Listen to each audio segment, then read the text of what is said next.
হয়েছে। হ্যাঁ ভালো হয়েছে। হ্যাঁ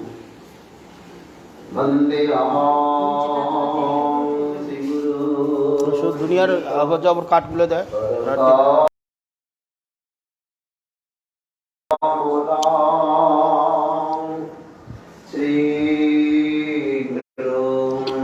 বাবা এটা কে দিল? বিষ্ণু মহারাজ নিয়ে এলো, কে দিল যায় না।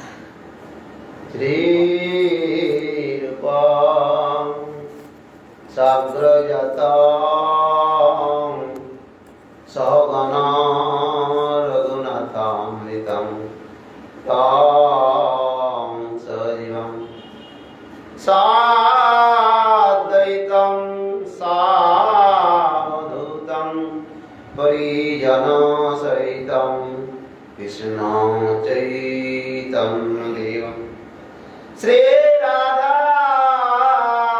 কৃষ্ণ পদম সগনা ললিতা শ্রী বিশাখামৃতাংশ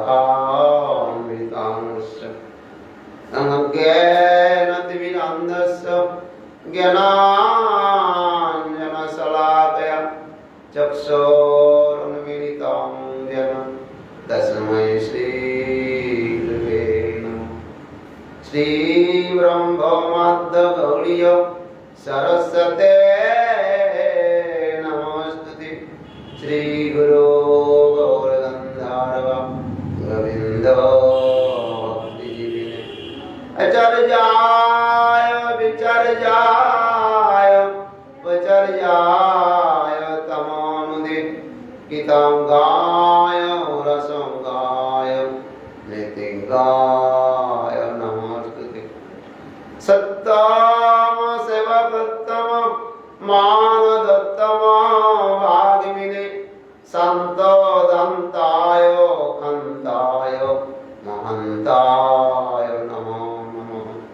सत्यव्रताय शान्तन्न सौजन्य सभ्यमूर्तये श्रीमते भक्ति जीवनाचार्य श्री गुरुदेवाय ते नमः।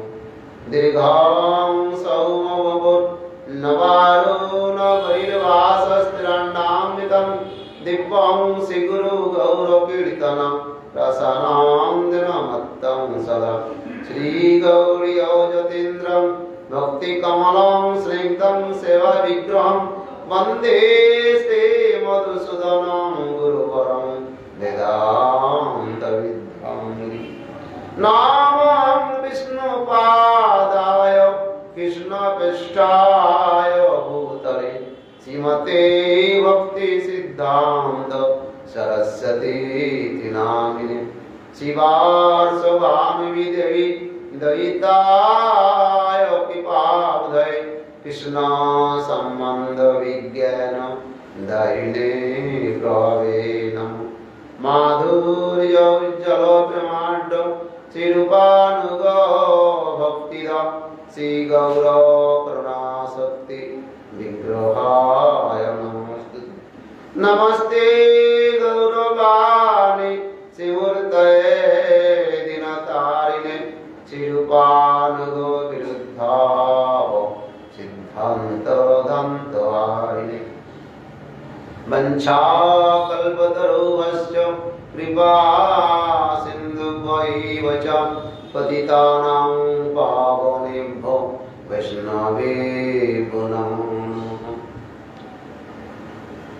नमो महावदन्नाय कृष्ण प्रेम प्रदायते कृष्णाय कृष्ण चैतन्य नाम्ने गौरतिसे नमः।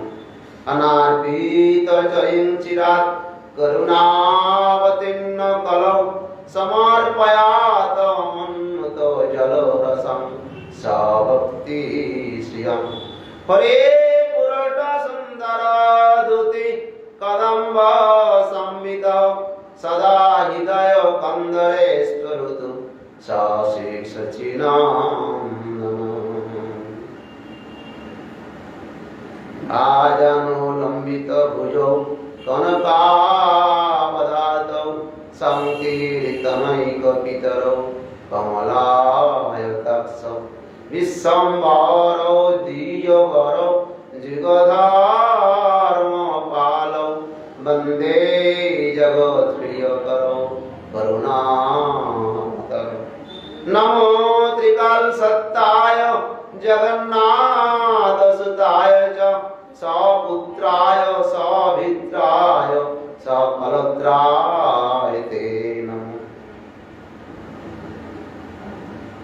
नमो ब्रह्मण्यदेवाय गोब्राह्मण हिताय च जगद्धिताय श्रीकृष्णाय गोविन्दाय नमो नमः। जयति जननिवास देवकी जन्मपाद जदुवर परिशैली सत्सन्न धर्म स्थिरचार विजिनग्न सुस्मित श्रीरूपेण भुजपुर वनितानं वर्धयान कामदेवम्। हे कृष्णा करुणा सिंधु दीनबन्धु जगत्पते गोपेश गोपिकान्त राधाकान्त नमस्तुते। जयतां सुरतो पंगुर मम मंद मतेरिगति मत्सर्वस्य पदाम्भुजो श्री राधा माधव नमः। दिव्याद्विन्दारण्य कल्पद्रो माधव श्रीमद्रत्नागार सिंहासनस्थ श्री श्री राधा शिल गोविंद देव पृष्ठालिवि सेव्यमानो स्मरामि। श्रीमान रास रसारम्भि वंशीवट तटस्थितौ कर्षाण वेणुशनैर्गोपी गोपीनाथ श्रियस्तन। गुरुवे गौरचन्द्राय राधिकायै तदालये कृष्णाय कृष्ण भक्ताय तद्भक्ताय नमो नमः। नमस्ते वासुदेवाय नमो संकर्षणाय च प्रद्युम्नाय अनिरुद्धाय श्री भगवते ते नमः। प्रेमाञ्जन चेत भक्ति विलोचनेन सन्त सदैव हृदयेषु विलोकयन्ति। जियं श्याम सुन्दरम् अचिन्त गुणस्वरूपं गोविन्दमादिपुरुषं तमहं भजामि।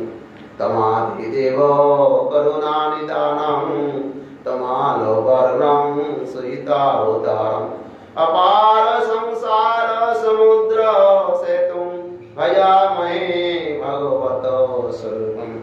तप्त कांचन गौरांगी राधे वृंदावनेश्वरी विश्वानुसुते देवी प्रणमामि हरिप्रिये।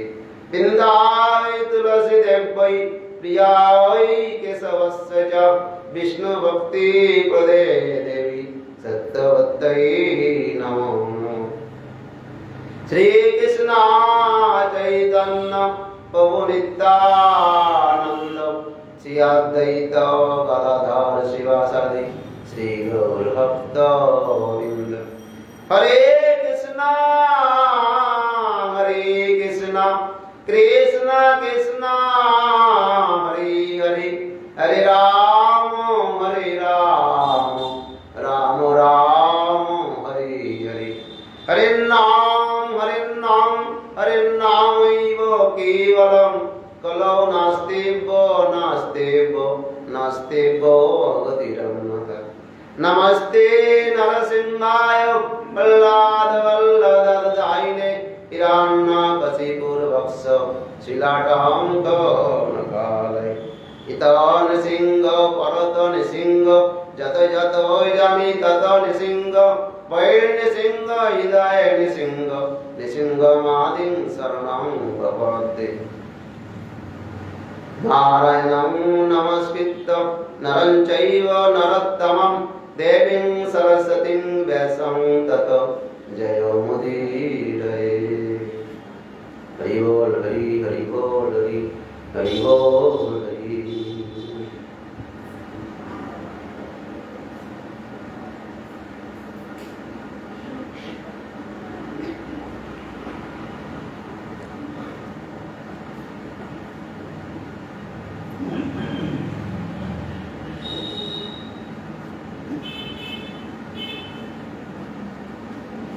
जय जय श्री चैतन्य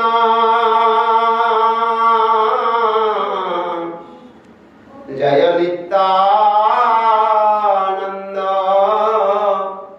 जय अद्वैत चंद्र जय गौर भक्त वृंद भक्त गोष्ठी सहित चैतन्य जय जय सुनिले चैतन्य तथा भक्ति लाभ ग्रंथेर आरंभे करी मंगलाचरण गुरु वैष्णव भगवान तिनेर स्मरण हाय विघ्न विनाशन जा हईते हाय सर्व अभिष्ट पुरम हरि बोल निताई गौर प्रेमानंदी हरि बोल हरि बोल हरि बोल हरि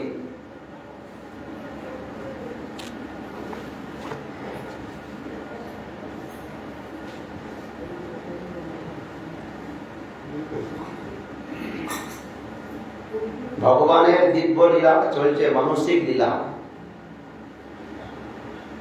কোন সময় অর্জুনকে ভগবান বলছেন অর্জুন আমার দিব্য রূপ দুর্লভ দর্শন তুমি যা হেরিছে যা হরে একমন ব্রহ্মা শিব আদি মোরে শ্রীয়াকাঙ্ক্ষা করে শুদ্ধ ভক্ত হয় তাহা বুঝিবারে পারে আকাঙ্ক্ষা করলেই হয় না শুদ্ধ ভক্তকেই তার হৃদয়ে এসে ভগবান ধরা দেন দুর্লভ এখানে নলকুবর মণিগ্রীবকে কৃপা করলেন সাধারণ যে ফল বিক্রি করে অতি ভিখারি মানুষ সাধারণ ফল মিলে কি পাবে তাকে কেরম কৃপা করে দিলেন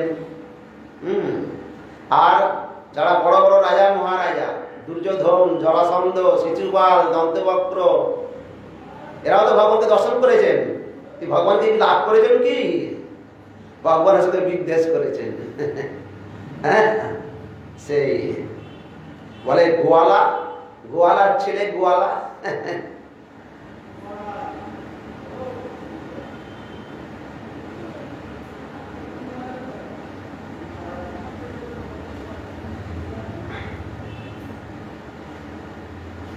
এখানে বলছেন হে মহারাজ পরীক্ষিত মা যশোদার মন প্রাণ বুদ্ধি সবই স্নেহের বন্ধনে স্নেহের দ্বারা সম্পূর্ণরূপে বাঁধা পড়েছিল কৃষ্ণের ইয়ে এইটা তো চাই যে কোনো প্রকারে এদিকে যেই হোক না কেন শিশুপাল আদি দত্তবক্র আদি সেই মানে কৃষ্ণের কথাই চিন্তা করত হ্যাঁ শিশুপাল তো ছোটবেলা থেকেই শিশুপালের সেই 3টে চোখ ছিল 4টে হাত ছিল হ্যাঁ তখন সে আকাশবাণী হয়েছিল এই হচ্ছে অমঙ্গল কারণ এই যে যার একটা চোখ দুটো হাত যখন বসে পড়বে তার হাতে যা দর্শন করে তার মৃত্যু আছে কৃষ্ণ দর্শন করার পরে এরা হয়ে গেছিল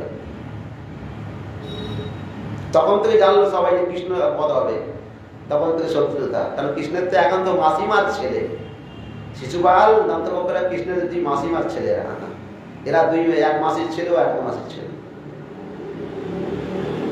অর্জুন এরা পিস্তত ভাই এরা মামাতো ভাই কিন্তু এরাই পরম বান্ধব পরম বৈষ্ণব কৃষ্ণকে কৃষ্ণের পিসিমা হন কে কুন্তি দেবী হ্যাঁ তিনি জেনেছিলেন যে কৃষ্ণ কি বস্তু কত দুঃখ সেই দুঃখ তখন কাছে পাননি পরে কৃষ্ণ তাদের দেখা করেছিলেন দেখা করার পর থেকে আস্তে আস্তে আস্তে সব বলছে হে মহারাজ পরীক্ষিত মা যশোদার মন প্রাণ বুদ্ধি সবই স্নেহের বন্ধনে সম্পূর্ণরূপেই বাঁধা পড়েছে সম্পূর্ণরূপে নিখিল জগতের অধীশ্বর চরাচর চূড়ামণি স্বয়ং ভগবানকে তিনি নিজের পুত্র রূপেই দেখেছিলেন আর কিছু না দেখেছিলেন পেয়েছিলেন যখন সেই এক সময় সেই সূর্যগ্রহণ ছলে যখন সারা পৃথিবী এক হয়েছিল যখন সারা ভারতের সমস্ত রাজা মহারাজা কৃষ্ণের সঙ্গে তো বহুদিন গোপীদের দেখা হয়নি সেই কুরুক্ষেত্রে সব দেখা হয়েছিল রাধারানীর সঙ্গে কৃষ্ণের তখন সেই যে মিলন হয়েছিল পরম দুর্লভ, হৃদয়ে বিদীর্ণ হয়ে যাওয়ার অবস্থা সেখানে। তো সেখানে আক্ষেপ করে কুন্তী বলছিলেন বসুদেবকে যে দাদা সবকিছু থেকেও আমরা কিছু পাইনি, না পাইনি। সেই যে আক্ষেপ কুন্তী বলছে যে বোন তুমি ওরম কথা বলো না, আমরা সারা জীবন শত্রুরাই, শত্রুর কারণেই ছিল সারা জীবন, তো আমাকে বন্দি করে রেখেছিল, আমার কিছু করণীয় আছে কি? করার নেই।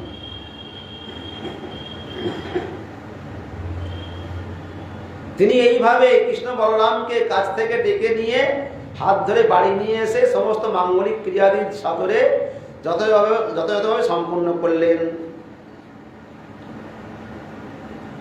গোপ বৃদ্ধা মহৎ পাতান নুভুব বহুত বনে বৃহৎ বনে নন্দদায় সমাগম্য ভোজ কার্য মমস্ত্রয়ন তত্র পনন্দ নামহ অহো গোপ জ্ঞান বয় অধিকঃ দেশ কালার্থ তত্ত্বজ্ঞ প্রিয় কীর্ত রাম কৃষ্ণ উত্থাত বমিত তস্মাৎ ভীর গোকুলস্য হিতৈ শিবিঃ আয়ান তত্র মহৎ পাতা বালানাং নাশো হেতবঃ মুক্ত কথঞ্চিদ রাক্ষসা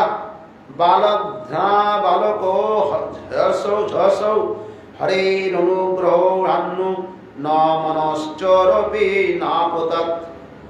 এদিকে নিজেদের বাসভূমি, এতদিন তো মহাবনেই ছিল, নিজেদের বাসভূমি সেই মহাবনে একটার পর একটা নানা রকম বিশাল উৎপাত ঘটতে দেখে নন্দ মহারাজ প্রভৃতি বয়োবৃদ্ধ গোপগণ একত্রিত হয়ে এখন ব্রজবাসীদের কি করা উচিত, কি করে তাদের সুরক্ষিত করা উচিত, আর বিশেষ করে কৃষ্ণ বলরাম এদের প্রতি যা স্নেহ সবাইকার, কি করে রক্ষা করা উচিত চিন্তা করতে লাগলেন। তার মানে মহাবন থেকে এখান থেকে সরে যেতে হবে। তারা তো এক বনে থাকতেন না, তাদের নানা রকম মানে লক্ষ লক্ষ তাদের গোধন ছিল, তারা এই দ্বাদশ বন, এই বোঝো মানে বনভূমি নিয়েই বোঝো, সে একের পর এক বনে চলতে থাকতেন। তো এতদিন ধরে এই মহাবনে ছিলেন। গোকুল, মহাবন মানে গোকুল। হ্যাঁ, মহাবন গোকুল মহাবন বলা হয়, বৃহৎ বন বলা হয়।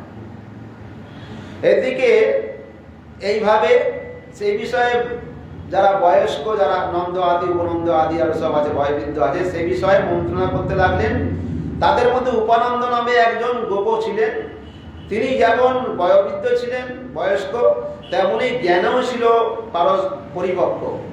কোন দেশে কোন কালে কোন বিষয়ে কেমন আচরণ করা উচিত সে ব্যাপারে তিনি ছিলেন বিশেষ অভিজ্ঞ। তার থেকে সবাই বিচার বুদ্ধি নিতেন, আলোচনা করতেন। সেই সঙ্গে তার এদিকেও সুতীক্ষ্ণ দৃষ্টি ছিল যে রাম এবং কৃষ্ণ যেন সর্বদা সুখী থাকেন। তাদের প্রতি যে স্নেহ, হ্যাঁ, তারা সুখী থাকলেই আমরা সুখী থাকবো। যখন এইরকম যে যেখানে চেষ্টা, সেখানে ভগবান কি করবেন? হ্যাঁ, এসব চিন্তা করছেন আর রামকৃষ্ণ সুখী থাকেন, তাদের যেন কোনো বিপদ না হয়। তিনি বললেন, হে ভাতৃবৃন্দ, ইদানিং আমাদের এই বাসভূমিতে মাঝে মাঝে অত্যন্ত ভয়ানক কিছু কিছু দুর্ঘটনা ঘটতে দেখা যাচ্ছে, যেগুলি শিশু বালকদের পক্ষে বিশেষভাবে ক্ষতিকর বলে বুঝতে কোনো অসুবিধা নেই। এই যে দুটো বড় যে গাছ, বহুদিন ধরে এরা যতদিন ধরে দেখেছে যে বিরাট বড়, বহুদিন ধরে শত শত বছর ধরে দেখছে, তাদের পিতা এইভাবে দেখে আসছে যে গাছ বড়, কি করে কোথায় কিছু নেই, ঝড়ঝাপটানি পড়ে গেল, সে আশ্চর্যের বিষয়। তো আর ভাগ্য ভালো যে কৃষ্ণ কিছু হয়নি, এই চিন্তা করছেন। সুতরাং গোকুল এবং গোকুলবাসীদের মঙ্গল যদি আমাদের অভিপ্রেত হয়, তাহলে আমাদের এখানকার বাস উঠিয়ে অন্যত্র গমন করাই উচিত হবে। নিজেদের মধ্যে আলোচনা করছেন, একটা মিটিং করছেন।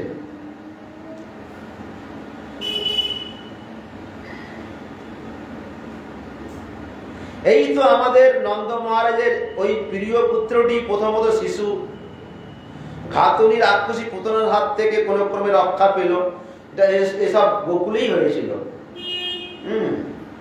তারপরে আবার ওর উপরে সেই বিশাল গরুর গাড়িটি যেন পড়েনি, সেই যেমন সকট 3 মাসের বেলা, তা কেবল ভগবান শ্রীহরির অনুগ্রহ। ঘূর্ণি বায়ুর রূপধারী দৈত্যও তো ওকে আকাশে তুলে নিয়ে গিয়ে সেই তৃণাবদ্ধাসুর তখন চলে গেল নিয়ে। কৃষ্ণ তার গলা জড়িয়ে ধরে আছে বা সেখানে শেষ। সে তখন ঝড়ের রূপ, তার আকস্তা দেখুন, এক একটা তাদের শক্তি ছিল প্রবল, এমন ভাবে এই ঝড়ের রূপ ধারণ করে কোথায় কিছু নেই, ধুলো বাড়ি ঝড় করে দিয়ে সবাইকে মানে অন্ধকার করে দিয়ে নিয়ে চলে গেলেন, আকাশ উড়িয়ে নিয়ে গেলেন। আকাশে উড়িয়ে তো নিয়ে গেলেন, এবারে কি হবে? কৃষ্ণ তার যখন গলা চেপে ধরেছে, তার প্রাণবায়ু আস্তে আস্তে বেড়ে যাচ্ছে, আর সে শরীর বড় করছে, দুম করে পড়ে গেলেন, আর কৃষ্ণ তাকে সেই ধরেই পড়লেন।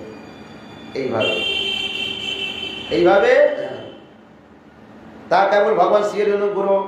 ঘূর্ণি বায়ু রূপধারী দৈত্য তো ওকে আকাশে তুলে নিয়ে গিয়ে অতি ভয়ঙ্কর বিপদই ঘটাতে যাচ্ছিল। সেখান থেকে ও যখন পাথরের উপর পড়লো, পাথরের উপর পড়েছে, তখনও আমাদের কুল দেবতাই ওকে রক্ষা করেছে। আমাদের কুল দেবতা, এইরকম সমস্ত কুল দেবতার যে মূল, সে তো গোবিন্দই। সেখানে লীলা করছেন, কি করে বুঝবে? তাদের স্নেহ ভালোবাসা ভগবান এটাই দেখছেন। চক্রবাতেন আচ্ছা জন্মৃয়েত দ্রুময়োরন্তরং প্রাপ্য বালকঃ অসাপন্ন তমো বাপি তদপচ্যুত রক্ষণম জাগোদত পাতিকো অরিষ্ট বজ্রং নাভি ভবেদিতঃ তাবদ বালানুপাদায় যস্যাম অন্যত্র সানুগা। যমুনার্জুনের পতনের সময়ও তাদের মধ্যভাগে থাকা, তাদের মধ্যভাগে ছিল কৃষ্ণ। যমুনার্জুনের পতনের সময়ও তাদের মধ্যভাগে থাকা সত্ত্বেও ও অথবা অন্য কোনো বালক যে মারা পড়েনি, তাও ভগবান অচ্যুত রক্ষা করেছেন। আরো সব বালকরা খেলছিল তো, তারা তাদেরও কিছু হয়নি। কোত্থেকে হবে?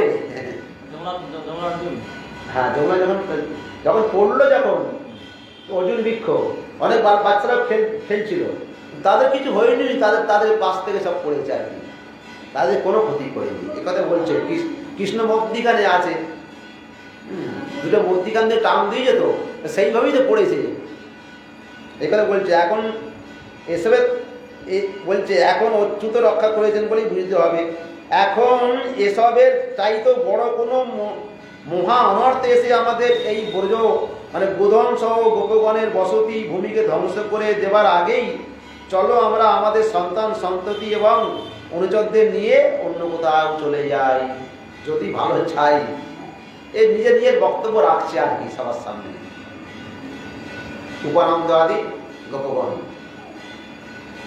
এখানে বলছেন বনং বৃন্দাবনং নাব পশ্যবং নবকাননম গোপ গোপী গবং সেবং পুণ্যদৃতিন বিরুধম। কি সুন্দর কথা। তত্ত্রাদৈব যস্যাম সকটাঞ্জন্তমাচিরম গোপর্ণা গোধনান্নগ্রতোজস্তু ভবতাং যদি রোচতে তচ্ছুদ্ধৈক ধিয়ো গোপাঃ সাধু সাদ্দিতি বাদিনঃ ব্রজাং শ্যাম শ্যাম সমাযুজ্য যজুরারোপড়ি ছদাঃ। কোথায় যাওয়া যেতে পারে তাও আমি চিন্তা করেছি, কোথায় যাওয়া উচিত। শোনো, বৃন্দাবন নামে একটি অতি মনোহর বন আছে, অতি মনোহর, নবপত্র পুষ্প শোভিত, চির শ্যামল বৃক্ষে পরিপূর্ণ সেই কাননভূমি পশুদের পক্ষে বিশেষ উপযোগী তো বটেই, তাছাড়া সেখানকার পর্বত থেকে তৃণলতা সবই অতি পবিত্র। তার মানে কি বোঝা যাচ্ছে যে বৃন্দাবনের সামনে গোবর্ধন ছিল একবারে। আগেও গুরুমুখে শুনেছি, তাহলে সেই তিল তিল করে কমে কমে কমে কমে এখন কত দূরে চলে গেছে। বৃন্দাবন থেকে 25-30 মাইল দূরে চলে গেছে এখন। কাছেই ছিল সেখানে, হ্যাঁ তিল কমে যাচ্ছে তো, গোবর্ধন রাস্তাতে কমে যাচ্ছে তো, তো সেখানে বৃন্দাবনের কাছে অতি রমণীয়। না এখন তো সেই একটা জিনিস বোঝা যায় কি, খন্ড খন্ড ইংরেজি বজ্রের দ্বারা টুকরো টুকরো হয়ে যাচ্ছে এইভাবে। হ্যাঁ তো কত বড় ছিল সেইভাবে, কতদিন হলো এই ধীরে ধীরে করে, আরো তো 10-50 বছর পরে কোথায় কি হয়ে যাবে আস্তে আস্তে, তার নিজের কাজ করে যাচ্ছে। কলিকাল তো সেইখানে অতি মনোরম জায়গা, সুন্দর সুন্দর বন, সুন্দর সুন্দর কচি কচি পাতা, নানা রকম। আর বৃন্দাবনের মহিমা, সেখানে তো ভগবান লীলা করবেন, ভগবান এসব আগে থেকে তৈরি করে রেখেছেন। তৈরি করছে বৃন্দাবনে সব লীলা হবে তো। সেই কারণ ভূমি পশুদের পক্ষেও বিশেষ উপযোগী। তাছাড়া সেখানকার পর্বত থেকে তৃণলতা সবই অতি পবিত্র। সুতরাং হে গোপ গোপী এবং গোধনের পক্ষে স্থানটি শুধু সুবিধাজনকই নয়, সেবনীয় বটে, সেবন করা বটে, অতি পবিত্র, সুন্দর। সেখান থেকে সুন্দর সুন্দর ঝর্ণার জল, সব দিকেই কোনো অসুবিধা নেই আর কি। এখন ভেবে দেখো, যদি তোমাদের সকলের এতে সম্মতি থাকে, প্রস্তাব রেখেছে তো, এখন ভেবে দেখো, উপানন্দ বললেন যে এখন ভেবে দেখো, যদি তোমাদের সকলের এতে সম্মতি থাকে, দেরি না করে আমরা আজই সেই স্থানের উদ্দেশ্যে যাত্রা করতে পারি। আজই যা করো কাল তা করো আজ, যা করো আজ তা করো এখনই, শুভ কর্ম। চিন্তা করো না, ভগবানের চিন্তা করে যতই বিপদ আসুন না কেন, চলে যাও, জয় শ্রী রাধে গোবিন্দ বলে, একদম করে যায় বিপদ নেই, করে যায় বিপদ নেই।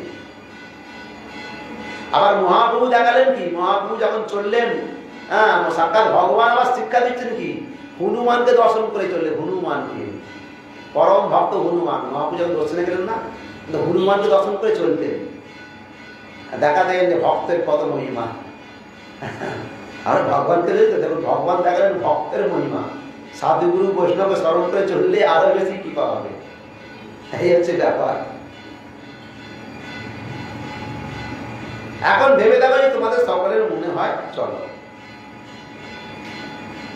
উপানন্দের কথা শুনে উপস্থিত গোপগণ সকলেই এক বাক্যে সাধু সাধু, অতি উত্তম অতি উত্তম বলে এই প্রস্তাবকে সমর্থন করলেন। কারোরই এই বিষয়ে কোনো মতভেদ দেখা গেল না। এরপর সকলেই নিজের নিজের গরুর দলকে একত্রিত করে গিরিয়ের সমস্ত দ্রব্য সকটে উঠিয়ে নিয়ে বৃন্দাবনের দিকে যাত্রা করলেন। সকট মানে সেই গরুর গাড়ি বলে না, সকট মানে ভালো করে ইয়ে থাকে তো, চারিদিকে ঘেরা থাকে, ঘিরে এবার গরু লাগিয়ে দিয়ে চলবে আর কি।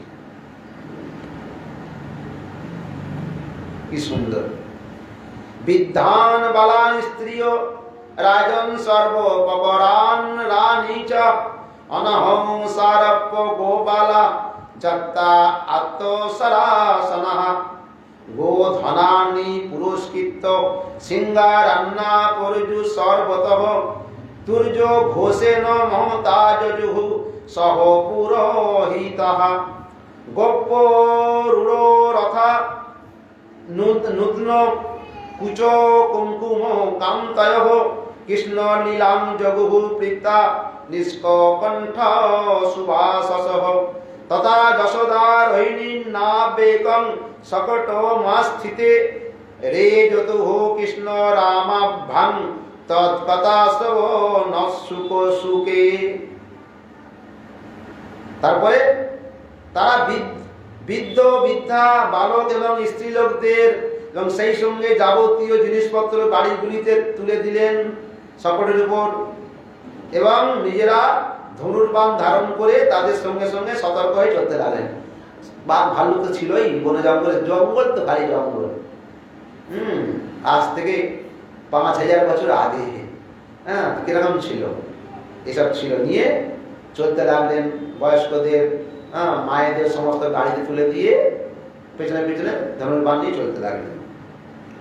গরুর পালকে সর্বাগ্রে চালিত করে উচ্চরবে সিংহা এবং তুরি বাজাতে বাজাতে তারা অগ্রসর হতে লাগলেন আনন্দ করে। সেখানে কৃষ্ণ বলরাম সঙ্গে আছেন। কি আনন্দ, কি আনন্দ!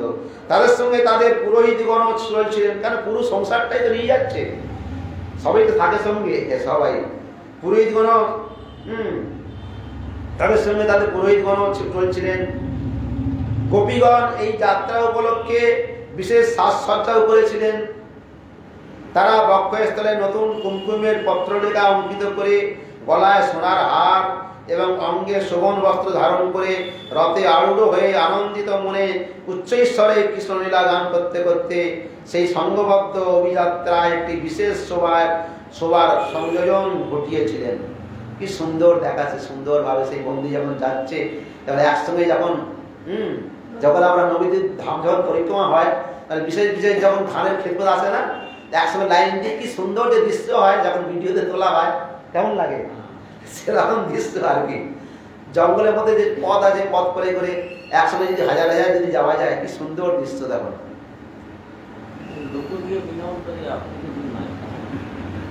গোকুল থেকে বৃন্দাবন, হ্যাঁ, না না 5-6 কিলোমিটার কি না, হ্যাঁ তাও 20 কিলোমিটারের নিচে না, গোকুল থেকে ওদিকে শর্টকাটের রাস্তা আছে, দিক থেকে ঘুরে, হ্যাঁ 20-22 কিলোমিটার এইভাবে না, একটা মথুরা দিয়ে যাওয়া যায়, আর এই দিক ঘুরে যাওয়া যায়, বনের ভেতর দিয়ে একটা রাস্তা আছে, পরিক্রমা রাস্তাতে শর্টকাট পড়ে আছে সেটাই। হ্যাঁ, তখন তো আর অন্য রাস্তা ছিল না, জঙ্গলই সব।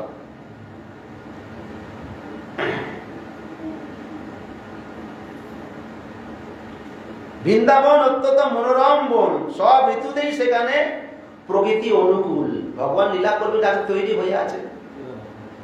হ্যাঁ, আবহাওয়া সুখকর দর্শনায়, কারণ সেখানে গোবর্ধনের তো এখন নিকটে, তো সেখানে পৌঁছে গোপেরা নিজেদের শকটগুলি অর্ধচন্দ্রাকারে খাড়া করে রেখে গোধনদের সুরক্ষিত রাখার উপযোগী স্থানে ব্যবস্থা করলেন।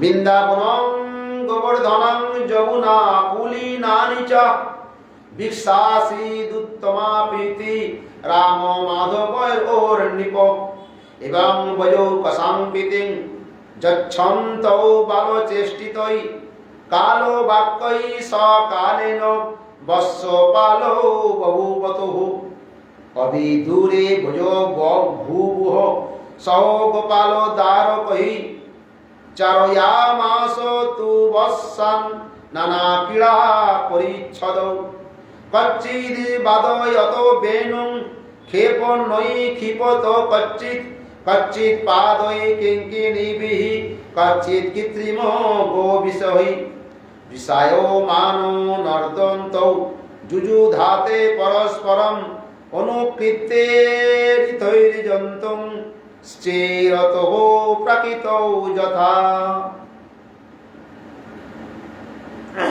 বৃন্দাবনে সর্বত্রই শ্যামল ভূমির, হে মহারাজ, বৃন্দাবনে সর্বত্রই শ্যামল বনভূমি বিস্তার, সুন্দর সুন্দর কচি ঘাস আর নানা রকম বনে কিশলয় একদম সুন্দর হয়ে আছে। তারই মধ্যে গোবর্ধন পর্বতের নিজস্ব মহিমা প্রকাশ করেছে বৃন্দাবনেতে বিশেষ করে। আবার একধারে যমুনা নদী এবং তার অপূর্ব শোভামায়, কি সুন্দর। আগে কেশরীঘাটের কাছে যে কি সুন্দর লাগতো, যেখানে কালীয়দহ ছিল, সেখান থেকেই তো যমুনা তো বইতো বরাবর ধরে আমরা দেখে এসেছি, আজ থেকে 30 বছর আগের কথা বলছি। তা এখন তো কত দূরে চলে গেছে, দেখাই যায়। কেশরীঘাটের কাজ দিয়ে, কালীয়দহর কাজ দিয়ে, আর এত সুন্দর যে লাগতো ধারণা করা যায় না। এখন যারা যাবে সেই বৃন্দাবন কোথায় এখন? হ্যাঁ, এখন শহর বলতে গেলে সব জায়গায় সব পাকা রাস্তা করে দিয়েছে, আর সব বহু গাছপালা। এখন কিছু কিছু রবনদীর কাছে কিছুটা মনে হয় রবনদী দুটো আছে, একটা বৃন্দাবনে এদিকে যেখানে ইস্কন মঠ সেখান থেকে রবনদী আছে, একটা গোকুলে রবনদী আছে। ভগবানের রবনদী তো ভগবানের বিশেষ লীলা, তো রমন রেতি মানে বালুকা, একদম মনোরম বালু, একদম সুন্দর যেন মোলায়েম একবারে রহমন রেতি বলা হয়। একটা রহমন রেতিতে একটা আশ্রম আছে মায়াবাড়িতেরই, হাজার হাজার লোকের প্রসাদ দেয় সেখানে বিনা পয়সায়। আর সেখানে কি করা হয় কি, ওই বাড়ির মধ্যে বসে সব খাওয়ার ব্যবস্থা। বাড়ি তো রমণীতে পুরো বাড়ি, কথা বলতে বলতে বৃন্দাবনের কথা মনে পড়ে গেল। তো সেখানে ওই খাবার দিতে সব থালা দিয়ে দেবে, থালা দিয়ে খেলাম, আবার বাড়ি দিয়েই সব মাজা হয়ে গেল, পরিষ্কার করে দিল, জল লাগবে না। রাজস্থানে কি করে জলের অভাব, ওই বাড়ি দিয়েই হয়ে যায় সব কিছু। তখন এমন চকচকে হয়ে যাবে, বাড়িতে ঘষে ঘষে নিয়ে কাপড়ে পুজোর ব্যাস। এইরকম রমণ নীতির মহিমা।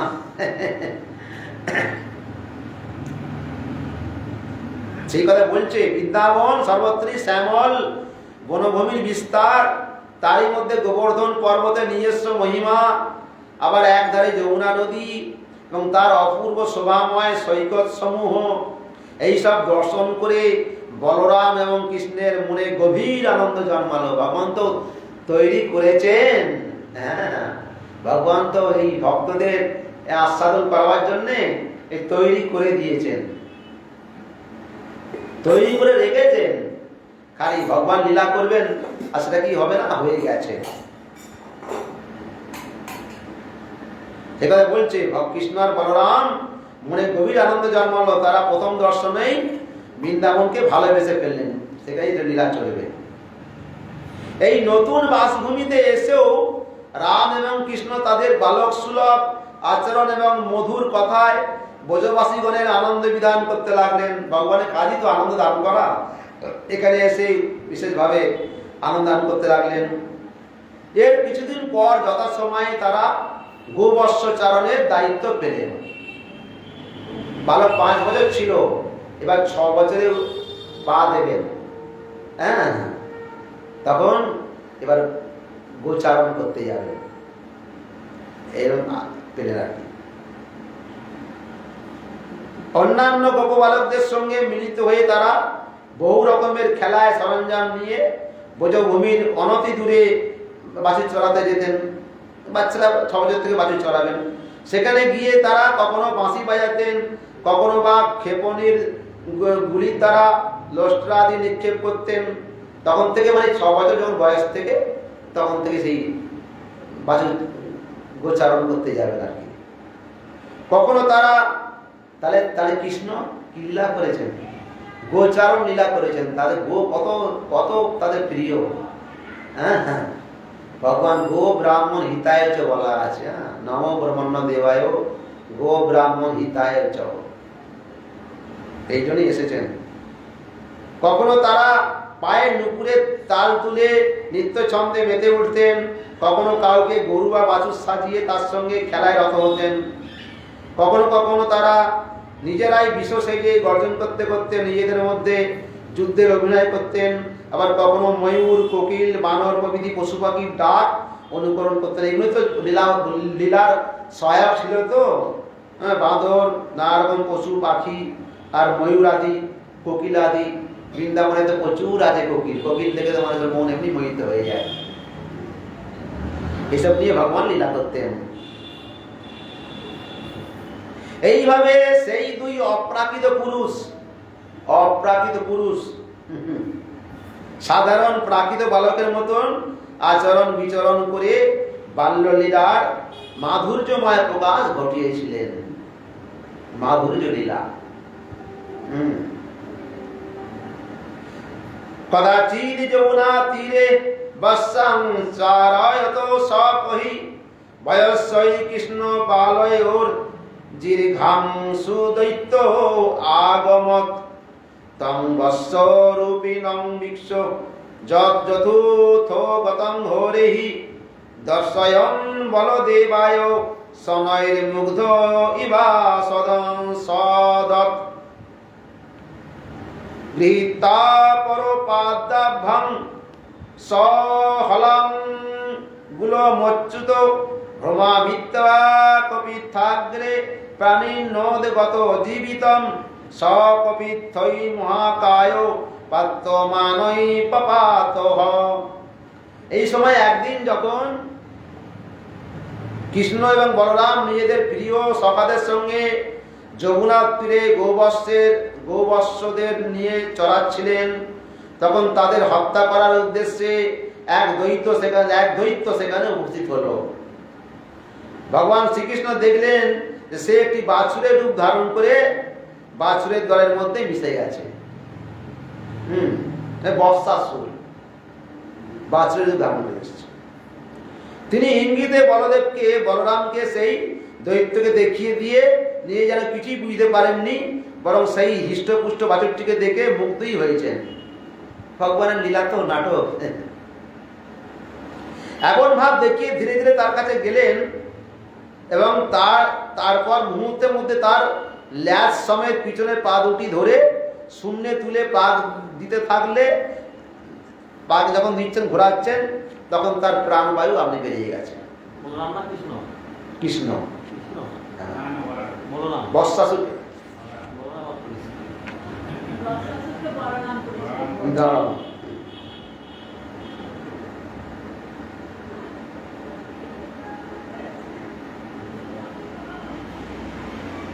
কৃষ্ণের কথাই তো বলছেন।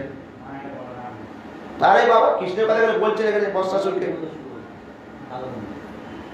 ভগবান শ্রীকৃষ্ণ দেখলেন যে সেই একটি বাছুর রূপ ধারণ করে বাছুরের দলের মধ্যে মিশে গেছে।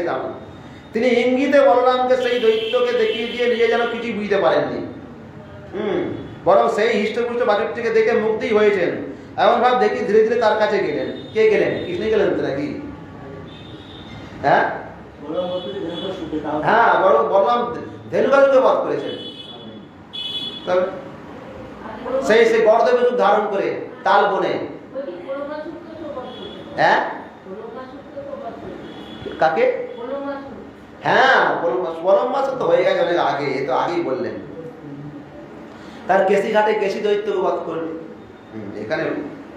এখানে কষ্ট বলছেন তো, বলছেন ভগবান শ্রীকৃষ্ণ দেখলেন যে একটি বাছুরের রূপ ধারণ করে বাছুরের দলের মধ্যে মিশে গেছে। তিনি ইঙ্গিতে বলরামকে সেই দৈত্যকে দেখিয়ে দিয়ে, দৈত্যকে দেখে ওই দেখো, দেখিয়ে দিয়ে নিজে যেন কিছুই বুঝতে পারেননি, বরং সেই হৃষ্টপুষ্ট বাছুরটিকে দেখে মুগ্ধই হয়েছেন। এমন ভাব দেখিয়ে ধীরে ধীরে তার কাছে গেলেন। হলো তো? তার মুহূর্তের মধ্যে তার ল্যাজ সমেত পিছনে পা দুটি ধরে শূন্যে তুলে পাক দিতে থাকলেন এবং তার প্রাণবায়ু বেরিয়ে গেল। এখানে কৃষ্ণই করেছেন। এখানে যাই হোক, বিস্ফোরণ তো হয়ে যায় তো। এবং তাকে কপিত্ত বৃক্ষের উপরে নিক্ষেপ করলেন। মানে কদবেলের গাছ প্রচুর ছিল। কপিত্ত বৃক্ষ মানে কদবেলের গাছ নিক্ষেপ করলেন। আর বহু কপিত্ত ফল মানে কদবেল পড়বে, সব ভালোই হলো। এমনিতে পারতে পারতো না, উঁচু উঁচু ইয়ে। তখন তার বিশাল শরীরটি বহু সংখ্যক কপিত্ত বৃক্ষ ও ফল নিয়ে ভূমিতে পতিত হলো। অনেক গাছ সমেত, কদবেল গাছ সমেত কদবেল পড়লো মাটিতে। অনেক গাছ ছিল। হ্যাঁ, বৎসাসুর মানে একটা অসুর তো, তখন বিরাট রূপ ধারণ করে পড়ছে।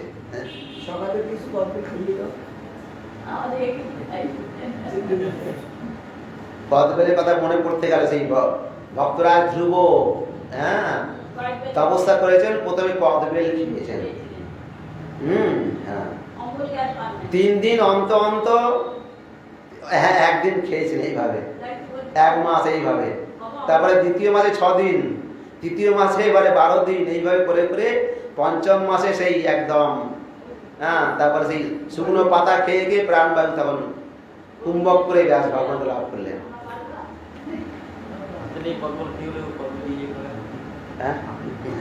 হাতি কি করে? হাতি কদবেলে হাগে। হ্যাঁ, ভেতরে কিছু নেই, বেল পড়ে আছে। এই বিচিত্র লীলা ভগবানের। ভেতর থেকে সব বার করে নেবে, ভেতর থেকে সব খেয়ে নেবে। উপরে খালি খোলাটা থাকবে, গোল একটা।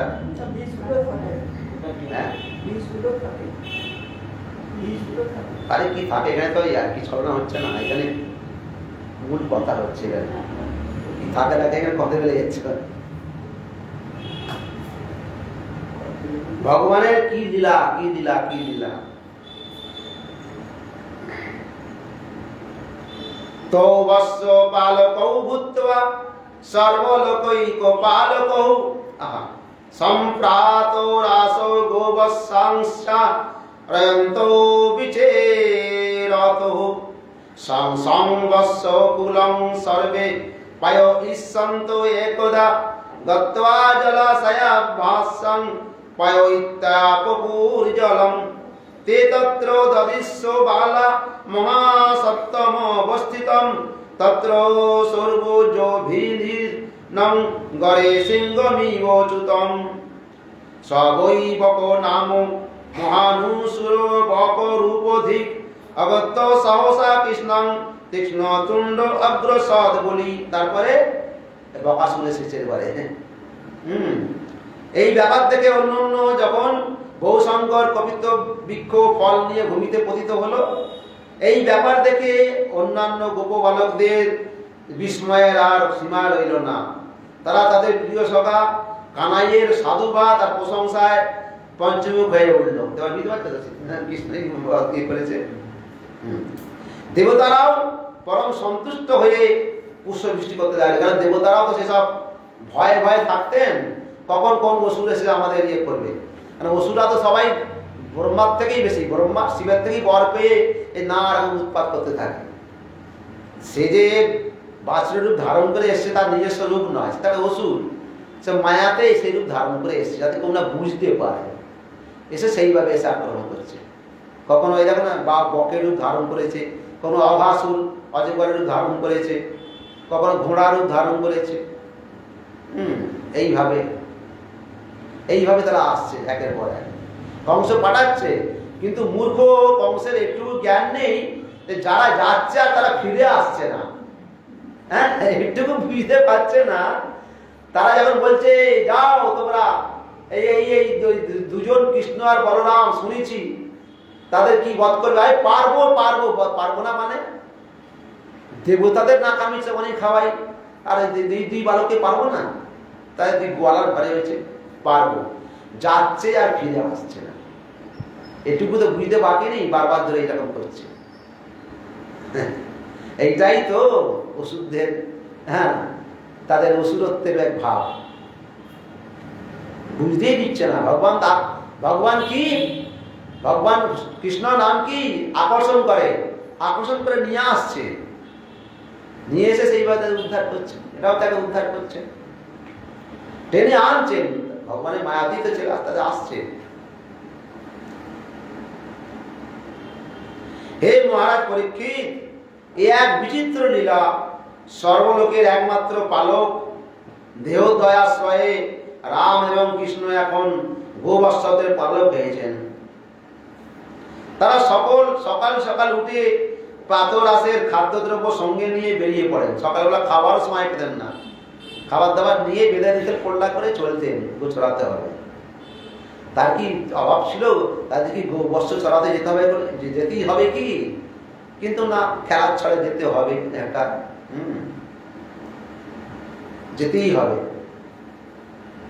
উঠে প্রাতরাশ নিয়ে খাদ্যদ্রব্য নিয়ে বেরিয়ে পড়ছেন। গোবৎসদের নিয়ে এক বন থেকে আরেক বনে ঘুরেছেন। এইভাবে 12 বন পরিক্রমা করতেন, ঘুরতেন। কোথা থেকে কত দূরে চলে যেতেন, কোথায় চরণ পাহাড়ি, কোথায় বৃন্দাবন। সেখানে যে লীলা করছেন, সেখানে সেই পাথরের খাবার নেই, সেখানে পাথরের থালা। আমরা দেখেছি তো সেই ভোজন থালি, চরণ পাহাড়ি, সেই চরণ পাহাড়িতে কৃষ্ণের চরণের ছাপ আছে। ভোজন থালিতে সেই সেখানে ভোজন করেছে, সেখানে সেই থালা মতন হয়ে আছে, ওখানে আছে। তারপরে সেই কামবনের দিকে বেশি আছে। এইভাবে আবার এখন আবার কি ওখানে তো আগে ফাঁকা ছিল, আবার মঠ থেকে আবার ওখানে আবার বাড়ি করে বিল্ডিং করছে, সব আস্তে আস্তে সব হারিয়ে যাবে। ওই পাশে যেখানে একদম সেখানে ভোজন থালির কাছেই দেখি যার বিল্ডিং হয়েছে, কোন মঠের থেকে ভুলে গেছি।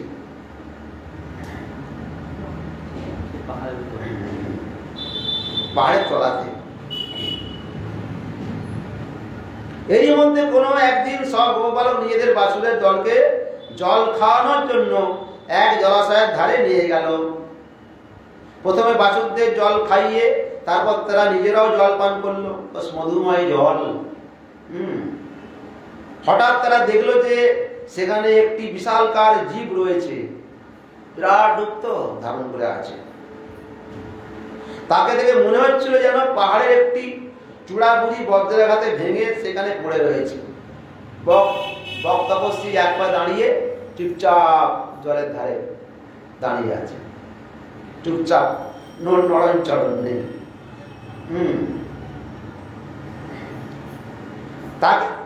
তখন এমন অদৃষ্টপূর্ব জীবটি দেখে অত্যন্ত ভীত হলো সব বালকেরা। সেই জীবটি প্রকৃতপক্ষে ছিল এক মহাসুর। তার নাম হচ্ছে বক। তার নাম হচ্ছে বক। অগাসুর আর বকাসুর দুই ভাই, দুই ভাই বোন। এবং বক পক্ষী রূপ ধরেই সে এসেছিল। মহাবলশালী এবং তীক্ষ্ণ চঞ্চু বিশিষ্ট সেই অসুর সহসাই শ্রীকৃষ্ণকে আক্রমণ করে তাকে নিজের মুখের মধ্যে গ্রাস করে নিল। সঙ্গে সঙ্গে যায় সেই কৃষ্ণকে যখন বললো, দেখতে গেল, সঙ্গে সঙ্গে আর তাকে কিছু করলো না, সুযোগ না দিয়ে একবারে সে গিলে ফেললো। তারপরে দেখি বাচ্চারা দেখে তো সব আধমারা হয়ে গেল, সব কৃষ্ণকে গিলে ফেললে এমন তো হতে পারে। তারপরে কি হলো, সবৈবক নাম মহানুসুর বক রূপধিক অগত্য সহসা কৃষ্ণম তীক্ষ্ণ তুণ্ড অগ্র সদ বলি কৃষ্ণম মহাবকগ্রস্তং দৃষ্ট্বা রামাদয় অভিকঃ বভূবুরিন্দ্রিয়ানিব বিনা প্রাণং বিচেতসঃ। বালকরা তো বিনা প্রাণ ছাড়া এইভাবে পতিত হয়ে সব প্রাণহীন হয়ে পড়েছে। তং তালু মূলং প্রহন্তমগ্নিবৎ গোপাল শুনুং পিতরং জগৎ গুরুঃ সচ্ছ্রদ্ধ সদ্য অতিরুষাক্ষতং বক স্তগেনু হন্তং পুনরব্ব পদ্মত তমাপতন্তং সনিগৃহ্য তুণ্ডয় দোভ্যাং বকং তংস শতং শতং পতি পশ্যৎসু বালেষু তদার লীলয়া মুদা বহবীর ন বিধিবকসং তদাবকারিং সুরলোক বাসিনঃ সমাকিরণং নন্দ মল্লিকাদিভিঃ সমীরিরে চান কোসঙ্গ সংস্তবৈ তদ্বিক্ষ গোপালা সুতা বিস্মিরে।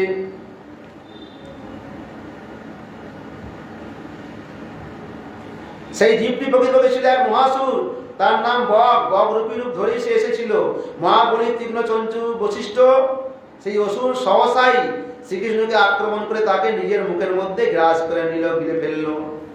বিশাল বক শ্রীকৃষ্ণকে গ্রাস করেছে দেখে প্রাণ চলে গেলে ইন্দ্রিয়গুলির যে অবস্থা হয়, মানুষের প্রাণ চলে যাওয়া হয় না, মরেই মৃতবধ হয়ে যায়, যে অবস্থা হয়, তখন অন্যান্য গোপবালকের, বলরাম সহ অন্যান্য গোপবালকের সেই দশাই হয়েছিল। তাদের চেতনা লুপ্ত হওয়ার উপক্রম হলো। তারা মরাবত সেই আত্মারা হয়ে পড়ে থাকলে এইভাবে। কিন্তু হে পরীক্ষিত, বক যাকে গ্রাস করেছে তিনি তো স্বয়ং জগৎ স্রষ্টা ব্রহ্মারও পিতা। এখানে সুখদেব গোস্বামী বলছেন পরীক্ষিতকে, হে মহারাজ পরীক্ষিত, যে বক যাকে গ্রাস করেছে তিনি তো স্বয়ং জগৎ স্রষ্টা, সমস্ত জগৎকে যে সৃষ্টি করেছে তারও তো পিতা। যাকে গ্রাস করেছে তিনি স্বয়ং জগৎ স্রষ্টা ব্রহ্মারও পিতা। লীলা বসে গোপালকের পুত্রের রূপ ধারণ করে রয়েছেন মাত্র, গোপালকের পুত্র রূপে, গোয়ালাদের পুত্র রূপে সেখানে জন্মলীলা করেছেন। তিনি তো বস্তু তো সেই নয়। তিনি বকের মুখের মধ্যে প্রবিষ্ট হয়ে তার তালুমূল অগ্নির মতন দহন করতে লাগলেন। পুরো আগুনের ডালা হয়ে গেল। তাহলে একটা আগুনের ডালাকে গিলে ফেলেছি, তখন গিলে তো ফেললেন, তারপরে একটা আগুনের ডালা হয়ে গেল। বক তখন বিপদ বুঝে তাকে অক্ষত অবস্থায় মুখ থেকে তাড়াতাড়ি বার করে দিল, উপরে দিল। আর তারপর আবার প্রচন্ড ক্রোধে চঞ্চুর দ্বারা তাকে আঘাত করতে, আবার তাকে ধরতে যাচ্ছে ঠোঁট দিয়ে, বিরাট বড় ঠোঁট তো, বিরাট বড় শরীর, আবার চঞ্চুর দ্বারা আঘাত করতে উদ্যত হলো। তখন সৎপুরুষগণের পরমাশ্রয় শ্রী ভগবান আক্রমণরত সেই কংস সখা, কংসের সখা বকাসুর, কংস সখা সেই বকাসুরের দুটি ঠোঁট দু হাতে ধরে উপস্থিত গোপবালকদের চোখের সামনেই তাকে অবলীলায় একটি বিরন ঘাসের শীষের মতন দুভাগ করে ছিঁড়ে ফেলে, একটা ছোট ঘাসের ইয়েতে দুটো ভাগ হয়ে যায়, তাকে সেইভাবে ছিঁড়ে ফেললেন অবলীলায়। আর বেশি টাইম লাগলো না, ব্যাস সাঙ্গ হয়ে গেল সব। এসব ঘটনা দেবতারা সব দেখছে, এইসব লীলা যখন হয় দেবতারা সব দেখছেন। এই ঘটনায় দেবতাদের আনন্দের আর সীমা রইল না। কেন? বকাসুর দেবতাদের খুব উৎপাত করেছে। কংস যাকে সখা করেছে সে কি জাতা বস্তু নাকি?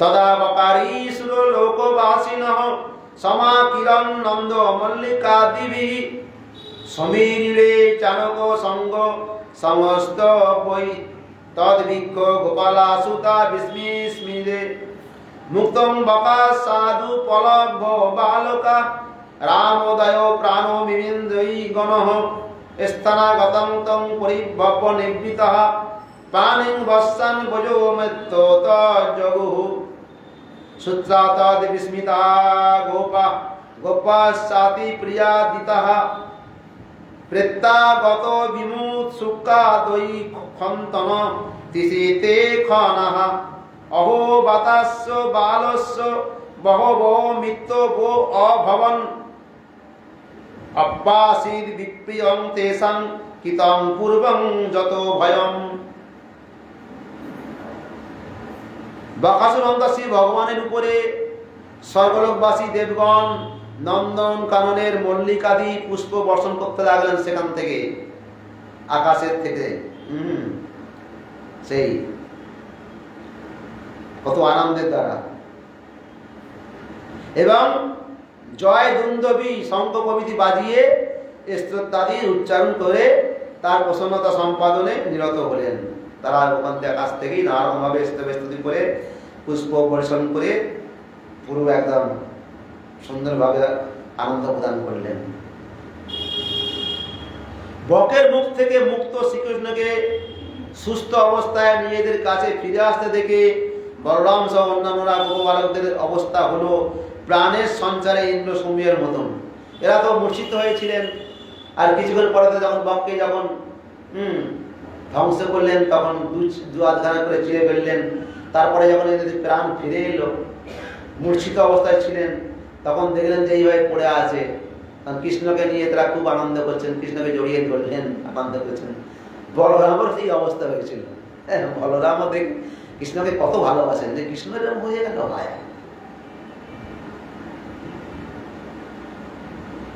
তখন প্রাণের সঞ্চারে ইন্দ্রসমের মতো প্রাণ, সেই প্রাণ সখা কানাইকে পরম সমাদরে বুকে জড়িয়ে তাদের যে প্রাণ জোড়ালো, এরপর তারা নিজের নিজের বাছুরের দলকে একত্রিত করে বোঝে ফিরে এলো এবং বাড়ির লোকেদের কাছে সমস্ত ঘটনা জানালেন যে আজকে এই ঘটেছে। আজকে আমাদের কানাই বিরাট একটা বকরূপী একটা পশুকে বধ করেছে।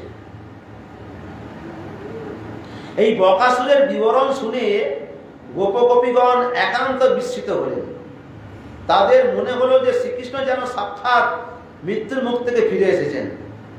তারা পরম প্রেমে আদরে ঔৎসুক্যে ও তৃষ্ণার্ত নয়নে শ্রীকৃষ্ণকে দেখতে লাগলেন।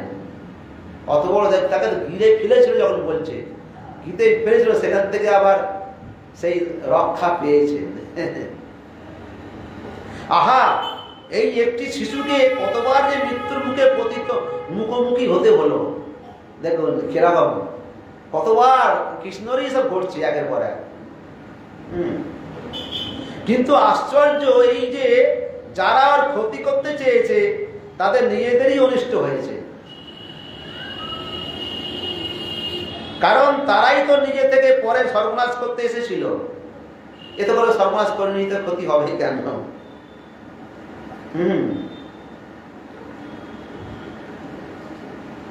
বিকট চেহারার সব অসুরেরা ওকে তো কোনোভাবেই কাবু করতে বা বসে আনতে পারে না, কারণ ওকে হত্যা করতে এসে উল্টে নিজেরাই আগুনে পুড়ে পতঙ্গের মতন ধ্বংস হয়ে যায়। এইসব একের পর এক সব চিন্তা করছে, বলাবলি করছে। হ্যাঁ,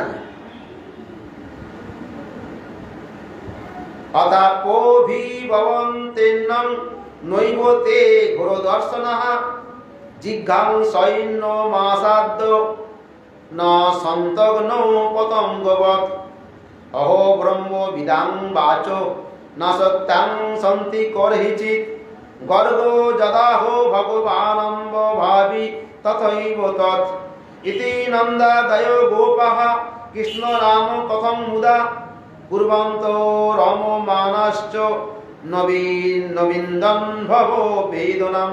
ঠাকুর মনে মনে চিন্তা করছেন, এসব কথা শুনলেন, চিন্তা করছেন এবং বলছেন। তারা নিজেদের মধ্যে বলাবলি করতে লাগলো, আহা, এই যে শিশুর কতবার মৃত্যুর মুখে পতিত হতে হয়েছে। বিকট চেহারা সব অসুররা ওকে তো কোনোভাবেই কাবু করতে না বসে আনতে না পেরে, বরং ওকে হত্যা করতে এসে উল্টে নিজেরাই আগুনে পুড়ে পতঙ্গের মতন ধ্বংস হয়ে যায়। ব্রহ্মবিদ মহর্ষিগণের বাক্য কখনো মিথ্যা হয় না। গর্গ ঋষি বলেছিলেন, এখানে বলছে ব্রহ্মবিদ মহর্ষিগণের বাক্য কখনো মিথ্যা হয় না, সত্যি সত্যি তাই। মহাত্মা গর্গাচার্য যা যা বলেছিলেন সবই তো এক এক করে করে যাচ্ছে। যখন গর্গ ঋষি যখন নাম করে, যখন পাঠিয়েছিলেন বসুদেব নামকরণ করার জন্যে, নামকরণ করতে এসে কোথায় কোথায় নামকরণ করবেন, সেই গোয়াল ঘরে এসে নামকরণ করলেন। হ্যাঁ, এইভাবে নন্দ প্রভৃতি গোপগণ কৃষ্ণ এবং বলরামের বিষয়ে নিজেদের মধ্যে আলোচনা করতে লাগলেন। যখন বললেন নামকরণ করছেন যে এর নাম হবে কৃষ্ণ, এর নাম বলরাম, এই বরের শ্রেষ্ঠ, আর এই নিয়ে তোমার এই দুই পুত্র, হ্যাঁ, কৃষ্ণ হচ্ছে এই নারায়ণের মতো শক্তি ধারণ করবে, আর এই বলরাম এরও বিরাট বল হবে, এই যুগে যুগে এরা এসে থাকে। এইভাবে একটুখানি শুনিয়ে দিয়েছেন মাত্র। এইভাবে নন্দপ্রভৃতি গোপগণ কৃষ্ণ বলরামের বিষয়ে নিজেদের মধ্যে আলোচনা করতেন। এইসব কথায় তারা আনন্দ অনুভব করতেন এবং ভগবত লীলার কথায় যে অপরূপ চিরন্তন মাধুর্য আছে তাতে মগ্ন হয়ে তারা সংসারে তুচ্ছ দুঃখ কোনো উপলব্ধি করতে পারতেন না। তাদের দেখুন দুঃখ কষ্ট কত, দিন রাত ধরে সেই জঙ্গলে জঙ্গলে ঘুরতে হয়, হ্যাঁ, গোচারণ করতে হয়, গোধন করতে হয়, আবার বংশকে সময় সময় কর দিতে যেতে হয়। তাতেও কিছু মনে করতেন না। এবং বিহার ওই কৌমারং যতু ব্রজে মিলায় অনৈ সেতুর বন্ধই মর্কটৎ পবনাদিবিহি। রাম এবং কৃষ্ণ ভোজ বালকদের সঙ্গে কখনো লুকোচুরি খেলতেন, কখনো বালি মাটি ইত্যাদির দ্বারা সেতু তৈরি করবার খেলায় ব্যাপৃত থাকতেন, আবার কখনো বানরদের মতন লঙ্কঝঙ্ক করা ইত্যাদি নানা রকম ক্রীড়ায় মত্ত হতেন। তো ভগবানের এই যে দিব্য মনুষ্যরূপ, যে মনুষ্য লীলা, যারা যারা সঙ্গে ছিলেন কত আনন্দ যে পেয়েছেন তা বলা যাবে না, বলা যাবে না ভাষায়। ভগবান যে কাছে থেকে যে কি আনন্দ তারা দান করেছেন। এইভাবে বালকোচিত আচরণের দ্বারা তারা দুজন বোঝে তাদের বাল্যকাল অতিবাহিত করতে লাগলেন। এইভাবে বৃন্দাবনে বাল্যকাল অতিবাহিত করতে থাকলেন। হ্যাঁ, সবই ছিল তো এখানে। এখানে সেই রামের সেই গোপীগণের মধ্যে সেই 13,000 সমস্ত সেই স্বর্ণ সীতা ছিলেন, ঋষিরা ছিলেন, হ্যাঁ, শ্রুতিগণ ছিলেন, তো সাধন সিদ্ধ ছিলেন, দেবতাগণ ছিলেন, এরা সবাই এসছেন এখানে। গোপ আর ইয়ে বললেন, পরে এদের বলেই দেবেন তো, আরে যারা দেখতো সব এরা সব দেবতারাই এসছে। হ্যাঁ, নারদ ঋষি যখনই বলে দেবেন ওখানে। সুতরাং কেন বলে দেবেন, যে না হলে তো লীলা হবে না। এই যখন বসুদেবকে যখন প্রথম পুত্রটি যখন কংসকে দিলে এলেন, আরে এখানে আমার দরকার নেই, তোমার প্রথম পুত্র থেকে মৃত্যু হবে, অষ্টম গর্ভের পুত্র, তখন ফিরিয়ে দিলেন। তারপর নারদ গোস্বামী এলেন, কংসকে বললেন, আরে তুই মহামূর্খ কংস, আরে বসুদেবের এই পুত্র, দেবতাদের চালাকি জানো, সব দেবতারা এসেছেন এখানে, হ্যাঁ, এখানে জন্ম নিয়েছেন। কেউ কেউ এখানে এসে কেউ বৃন্দাবনে, কেউ নানা রকম গোকুলে, কেউ মথুরায়, এইভাবে সব দেবতারা সব এসছেন। বলার সঙ্গে সঙ্গে এ তো তারপরে বলছে যেখান থেকে তুমি করো না কেন, ওই 1 থেকে 8 বললে সব 8ই দাঁড়াবে। এইভাবে বললে কংস তো অসুর, তো মায়াতে তার মন তার ঘুরে গেল, সঙ্গে সঙ্গে টেনে নিয়ে এলেন একবারে। বসুদেব জানতেন যে কংস হচ্ছে মহা অসুর, কারণ অসুরই সাথে বন্ধু।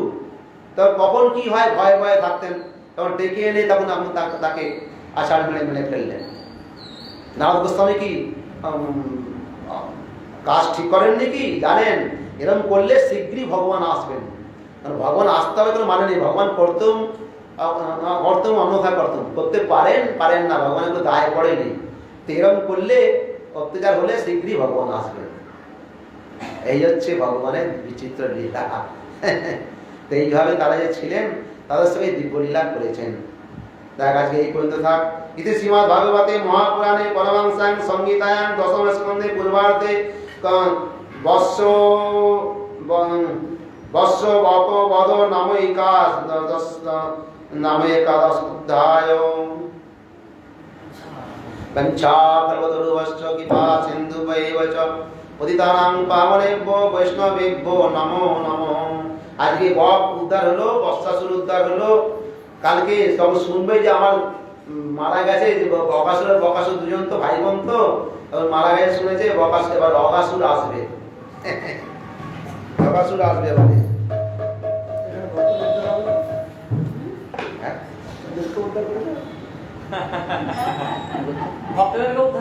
ভক্তরা তো উদ্ধার হবেই। ভক্তরা তো উদ্ধার না হলে যাবে নাকি?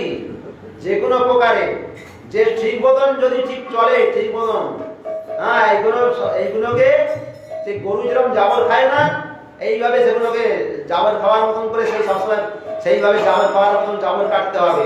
যেটা শুনলাম সেইটাই সবসময় মনে মনে ভগবানের লীলা স্মরণ করতে হবে। তাহলে উদ্ধার তো হবেই হবেই হবেই। উদ্ধারের বলতে হয় না, অবশ্যই হবে। যারা এখানে আসেন তারাই বলেছি তারা বড় ভাগ্যবান। ভাগ্যবান ছাড়া এখানে আসতে পারে না, কোন প্রকারের স্বীকৃতি আছে তাদের। রাধে জয় জয় মাধব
পারবেন না শিখ না বলতে তো হবে শিখতে তো হবে পরে আগে শিখবে ভয় খাচ্ছে না ভয় খাচ্ছে এখন ঘরে ঘরে ক্লাসে উপাস হবে না পড়তে পড়তে ভয় যাবে ভয় করে কোনো ভয় না গাইতে গাইতে গাইন হরে হরায় নমঃ কৃষ্ণ চাঁদমায়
জয় জয় ওম বিষ্ণুপাদ উদন্ডি সাই পরমহংস পরিব্রাজক আচার্য শ্রী শ্রীমৎ ভক্তি জীবন আচার্য গোস্বামী শিল গুরু মহারাজ কি জয় জয় ভক্তি কমল মধুসূদন গোস্বামী শিল পরম গুরু মহারাজ কি জয় ভক্তি সিদ্ধান্ত সরস্বতী গোস্বামী শিল প্রভুপাদ কি জয় পরম ভক্তি শিল গৌর কিশোর দাস বাবাজি মহারাজ কি জয় সচ্চিদানন্দ শিল ভক্তি বিনোদ ঠাকুর কি জয় বৈষ্ণব সার্বভৌম শিল জগন্নাথ দাস বাবাজি মহারাজ কি জয় জয় শিল বিশ্বনাথ চক্রবর্তী ঠাকুর কি জয় জয় শিল নরোত্তম শ্রীনিবাস শিবানন্দ বৌদ্ধ কি জয় কৃষ্ণদাস কবিরাজ গোস্বামী প্রভু কি জয় জয় শ্রী বৃন্দাবন দাস ঠাকুর কি জয় রামাচার্য হরিদাস ঠাকুর কি জয় জয় রূপা সনাতন ভট্ট রঘুনাথ শ্রী জীব গোপাল ভট্ট দাস রঘুনাথ শ্রী গোস্বামী প্রভু কি জয় জয় স্বরূপ দামোদর রায় রামানন্দ শ্রী গৌরী পাশাদ বৃন্দ কি জয় প্রেম সে কহ শ্রী কৃষ্ণ চৈতন্য প্রভু নিত্যানন্দ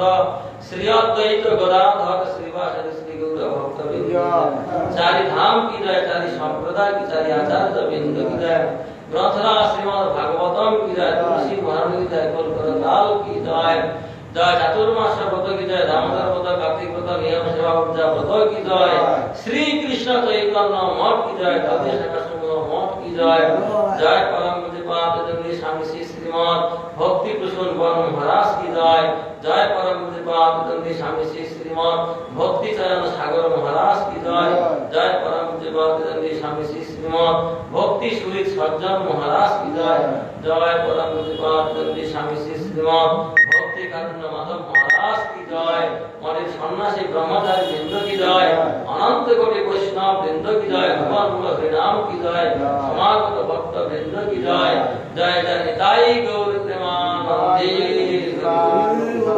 विष्णु महाराज की जय जय भक्तबिंद की जय जय गौर प्रेमानंदी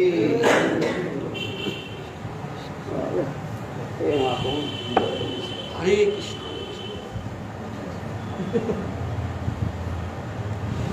हरे कृष्ण हरे कृष्ण कृष्ण कृष्ण हरे हरे हरे हरे राम राम राम राम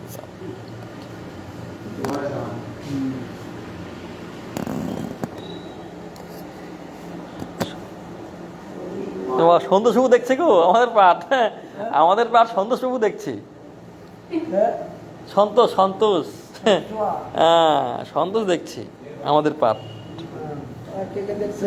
সন্তোষ আমিও দেখি 18,000 টাকা দাম। তনুশ্রী মণ্ডলটা কি তনুশ্রী মণ্ডল মায়া দত্ত সে কতজন তনুশ্রী মণ্ডল